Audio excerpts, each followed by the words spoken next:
மனிதர்கள் எங்கும் இருக்கிறாங்க. நம்ம வாழ்க்கையில சம்பந்தமே இல்லாதவங்கள தீங்கு செய்வாங்க, பார்த்துருக்கீங்களா? நமக்கு ஆச்சரியம், அவங்களுக்கு எனக்கு என்ன சம்பந்தம், ஏன் எனக்கு இப்படி பண்றாங்க நினைக்க தோன்றும். அப்படி ஆட்கள் இருக்கிறாங்க.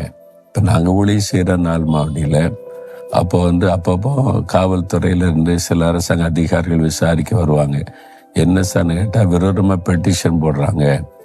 ஆனால் பார்த்துட்டு எல்லாம் நேர்மையாக இருக்குது, கரெக்டாக இருக்குன்னு சரி சார், ஓகே சார்ன்ட்டு போயிடுவாங்க, அவ்வளோதான். ஏன்னா தப்பு பண்ண தானே கம்ப்ளைண்ட் நமக்கு எழுதுவாங்க, கேஸ் வரும். பார்த்துட்டு எல்லாம் பெர்ஃபெக்டாக இருக்குது. பிறகு ஏன் சார் அவங்க பண்ணுறாங்கன்னா பொறாம தான், வேற என்ன செய்யறது? அவங்க யாருன்னே தெரியாது, அவங்க வேலை மற்றவங்களுக்கு தீங்கு செய்துக்கிட்டே இருக்கிறது.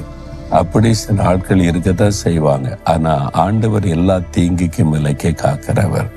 நான் கடந்து வந்த ஊழிய பாதையில் 45 வருஷத்துக்கு மேல் ஆகிவிட்டாரு. தீங்கு செய்ய எத்தனை பேர் எத்தனிச்சாங்க.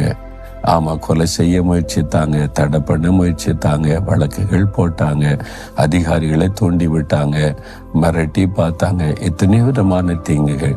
ஆனால் ஒன்றிலும் ஆண்டவர் எங்களை கைவிடவில்லை. தீங்கு சேதப்படுத்தாதபடி கர்த்தர் காத்து கொண்டார். இதுவரை காத்து கொண்டார்ல, இனிமேலும் காத்து கொள்ளுவார். உங்க வாழ்க்கையில கூட நடந்திருக்குல்ல, உங்களுக்கு எத்தனையோ தீங்குகள் வந்தது, அந்த ஆண்டவர் பாதுகாத்தார்ல, இன்னும் காத்து கொள்ளுவார். இப்ப ஏன் பயப்படுறீங்க? ஏதோ ஒரு சூழ்நிலை தீங்கு வர்ற மாதிரி தெரியுதா? கர்த்தர் எல்லா தீங்குக்கும் விலக்கி உங்களை பாதுகாப்பார். கர்த்தருடைய பாதுகாப்பு இருக்கும்போது இதுக்கு பயப்படணும். அந்த கர்த்தர் வச்சிருக்கிற வேலி வரைக்கும் தீமை வர்ற மாதிரி தெரியும், பயந்துடாதுங்க, அதோட ஸ்டாப் ஆயிரும். இம்மட்டும் வா, மிஞ்சி வராத, ஸ்டாப் அப்படின்னு ஆண்டவர் நிறுத்திடுவார். அதுக்கு மேல உங்களை நெருங்க முடியாது. தூரத்துல இருந்து பயமுறுத்துவாங்க, சிலர் ஒளிஞ்சிருந்து பயமுறுத்துவாங்க. நேரில் வர்றதுக்கு பயம், ஒளிஞ்சிருந்து நம்மளை டிஸ்டர்ப் பண்ணணும். அந்த மாதிரி ஆட்கள் இருப்பாங்க. உங்க வாழ்க்கையில கூட இருக்கிறாங்கல்ல. ஒன்றும் பயந்துடாதுங்க, பயப்படாதுங்க. ஒருத்தர் உங்களுக்கு தீங்கு செய்ய கர்த்தர் விட மாட்டார். அவர் தூதர்களை வைத்து பாதுகாப்பார், உங்களை வேலி அடைத்து பாதுகாப்பார். உங்களுக்காக சிலுவையில் ரத்தத்தையே சிந்தி மீட்டு எடுத்திருக்கிறாரே, தொட விடுவாராம்.